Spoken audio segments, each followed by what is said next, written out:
ये वाकया इस वक्त का है जब मुसलमानों ने यरूशलेम बीतुल मुक़द्दस को फतह किया था। वहां के ईसाई रहनुमाओं ने शहर की चाबियां मुसलमानों के हवाले करने के लिए एक शर्त रखी। उन्होंने कहा कि हम शहर की चाबियां सिर्फ मुसलमानों के अमीरुल मोमिनीन हज़रत उमर फारूक रज़ी अल्लाह अन्हु के हाथ में ही देंगे। हज़रत उमर फारूक रज़ी अल्लाह अन्हु ने उस दावत को कबूल किया और मदीना मनूरा से यरूशलेम के तवील और कठिन सफ़र के लिए रवाना हुए। दुनिया के इतने बड़े और ताकतूर हाकिम के साथ न कोई बड़ा लश्कर था, न बॉडीगार्ड्स और न ही कोई शाहाना प्रोटोकॉल। आपके साथ सिर्फ एक आउंट था और एक आपका खादिम गुलाम था। सफ़र तवील था और गर्मी शदीद थी। हज़रत उमर रज़ी अल्लाह अन्हु ने अपने गुलाम से फरमाया, ये सफ़र लंबा है और ऊँट एक है।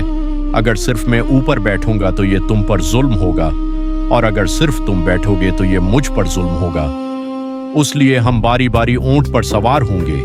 एक मंजिल में सवार होऊंगा और एक मंजिल तुम।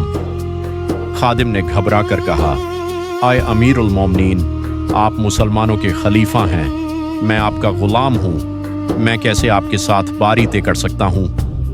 लेकिन हज़रत उमर रज़ी अल्लाह अन्हु ने उनकी एक न सुनी और आदलाना निज़ाम नाफिज कर दिया। कई दिनों का सफ़र तय करने के बाद जब वो यरूशलेम के करीब पहुँचे तो इत्तिफाक से वो बारी हज़रत उमर रज़ी अल्लाह अन्हु के खादिम की थी।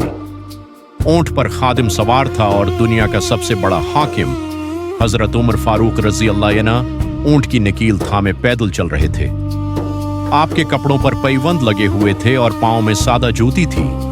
जब यरूशलेम के ईसाई पादरी और रहनुमा अपने शहर की छतों से यह मंजर देख रहे थे तो वो हैरान रह गए।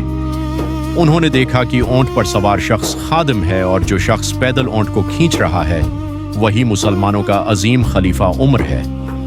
पादरियों की आंखों में आंसू आ गए और उन्होंने फौरन बीतुल मुक़द्दस की चाबियां हज़रत उमर रज़ी अल्लाह अन्हु के हवाले कर दी। उन्होंने कहा, जिस दीन में एक खलीफा और गुलाम के दरमियान ऐसा इंसाफ और मसावात हो, उस दीन को शिकस्त देना नामुमकिन है।